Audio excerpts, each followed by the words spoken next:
Welcome back to another episode of 40 Facts About the 40K Universe. I am your host, Gershwan, and you are watching One Mind Syndicate. Today we continue talking about the Imperial Palace as we get into the Outer Palace. If you're new to the channel, subscribe. We post Warhammer 40K content every single day, and if you have any suggestions, comment down below. But with that said, let's get into 40 facts on the Outer Palace.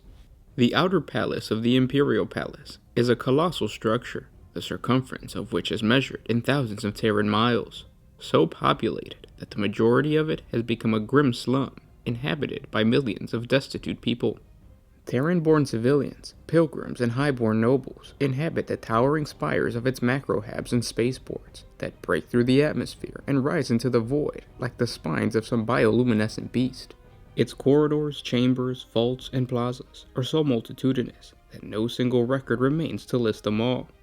The societal subnations, clan holdings, and techno-urbanic serf tribes that dwell within its walls could populate entire star systems.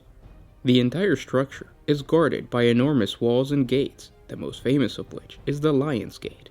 The Lion's Gate overlooked the fields of the Brahmaputra Plateau, serving as one of the two massive spaceports that serviced the Imperial Palace.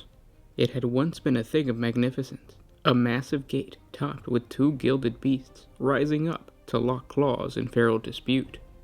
During the fortification of the Imperial Palace in the early 31st millennium, after the outbreak of the Horus Heresy, Rogaldorn had these two great beasts replaced with macro-gun ports.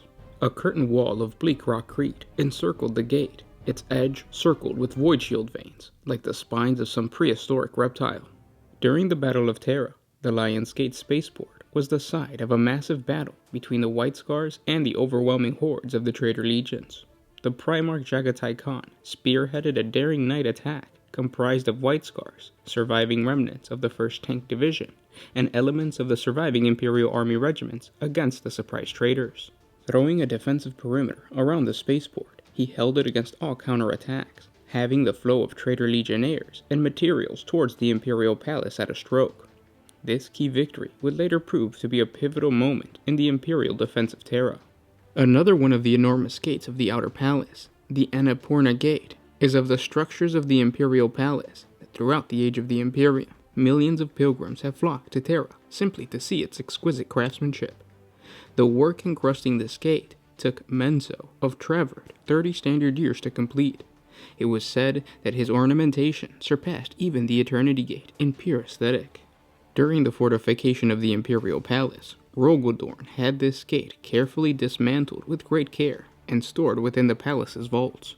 He intended to have it rebuilt following an Imperial victory over the upstart War Master Horus and his cohorts of traitors. It is unknown whether these stored elements of the gate survived the massive orbital bombardment during the Battle of Terra, or whether they are still kept within the confines of some great sealed chamber within the bowels of the Imperial Palace. Within the confines of the Outer Palace are the legendary Inner Gardens. In this garden are erected very high walks, supported by stone pillars. The Inner Gardens are paradise, and were constantly replenished with all sorts of flora and fauna, drawn from across Terra and the human-settled galaxy. The Inner Gardens sloped like a hillside, and several parts of the structure rose from one another, tier upon tier, the appearance of the whole resembling that of a theater. Unfortunately, during the Battle of Terra, the battle raged across the grounds of the Inner Garden, turning the vast parkland into a charnel house. It is unknown whether or not the beautiful edifice was rebuilt completely following the end of the Horus Heresy. The Investiary was a massive amphitheater open to the night sky. Its broad space once contained the statues of all 20 Primarchs on plinths in a silent ring. The Investiary was 2 kilometers in diameter. Under the light of the glittering stars, it felt like an arena where 20 warriors had gathered to face combat. During the time of the Great Crusade, the 2nd and 11th plinths had been vacant for a long time. No one ever spoke of these absent brothers of the lost 2nd and 11th Space Marine Legion. First Captain Sigismund of the Imperial 5th Legion later urged his father, Rogaldorn, to remove the effigies of the traitorous Primarchs who betrayed the Emperor from the Investiaries. During that time, they were temporarily shrouded. Following the end of the Horus Heresy, the effigies of the traitor Primarchs were removed as well. Also in the Outer Palace, the Hall of Lame was a favorite place for the Emperor when he was still walking amongst men. When he was not sequestered in secret toils in the deep, private crypts of the palace on his Imperial Webway project. He was known to spend a great deal of time in the hall, measuring the angles of space and time. He was said that the past and future commingled at the site, and had done so since primordial time, before the place had owed the name Lang, before the Emperor had ever been born, before the roof had raised above it, or human eyes had seen it. The Hall of Lang, long beamed and dark, was simply a domestication of one of the Materium's myriad physical anomalies, filled with a tangible darkness that made many people feel uncomfortable within its confines. The immense hall was starlight dark and silent as midnight. It was decorated with columns, ancient statuaries, and metallic binding apparatuses set up by antiquarians of previous years that had never been removed. Also found in the outer palace, the Hall of Victories, was a several 100-meter-long hallway that was full of stasis glass cabinets, varying in size from those small enough to fit a human palm, to some the size of battle tanks, arranged in rows across the hall. The Hall of Victories did not contain objects such as weapons or armor. Instead, it contained objects from across the galaxy that were millennia old, that symbolized humanity's achievements throughout history. The Hall of Victories was built several kilometers under the surface of the Imperial Palace, and had to be reached by elevator. The entrance of the Hall of Victories was a massive set of double doors, each gilded and engraved, showing pictures of a man and a woman facing each other. On the left door, the woman held a babe in the crook of one arm, and a sword in her hand, her hair flowing like a waterfall, mingling with a billowing dress that in turn merged with the long grass of her feet. On the right, the man, dressed in worker's overalls, chained with a cross-lightning bolt of unification hanging around his neck, had a wrench in one hand and a pistol in the other, looking to the skies. Between them burned a stylized star, surrounded by other pinpricks in the sky. Above the doors, ornate scrollwork held a caption written in an ancient Terran language that, when translated, stated "people of Earth together." Once the doors were swung open, arched windows to the right let in sunlight that illuminated the hall.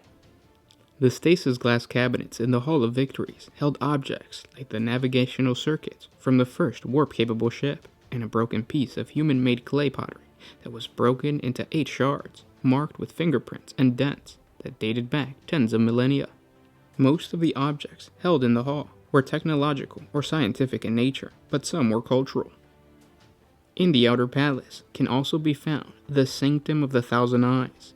It is the stronghold of the Adeptus Custodes specialist formation, known as the Dread Host, which rises to dominate an entire district of the Imperial Palace. This armored bastion is lit with electro braziers and arc looms of immense size, all angled to underlight the 500 enormous eagle statues that line the Sanctum's upper battlement.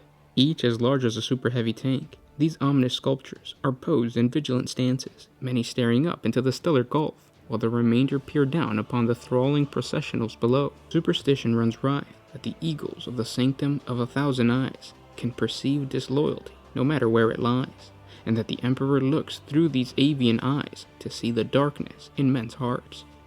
To some extent this is true. Each eagle contains a complex array of long-range augers, servitor cognitator banks, and multispectral listening devices that feed floods of information down into the Sanctum's data shrines. This information is used by the Dread Host to isolate and annihilate threats to the Golden Throne. The last and probably largest structure within the Outer Palace is the City of Sight. This was the main headquarters of the Adeptus Astra Telepathica during the Great Crusade and the opening days of the Horus Heresy. During those bygone days, the City of Sight appeared as if there was no trace that anyone lived in this forsaken part of the palace. Potential sanctioned psychers spent many years within these bleak towers, learning how to harness their abilities for the betterment of mankind.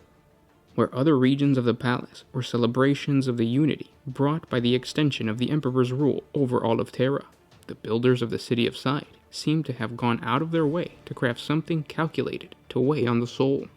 Beyond the domain of the astro-telepaths, the architecture of the palace was raised up in glorification of mankind's achievements, its statuary fashion to remind the grateful populace of Terra of all that had been rebuilt in the wake of the terrible, world-spanning wars that had almost dragged human species down into extinction. But none of this could be found in the City of Sight. At the heart of the City of Sight lies the conduit, the nexus of all intergalactic communication for the Imperium of Man.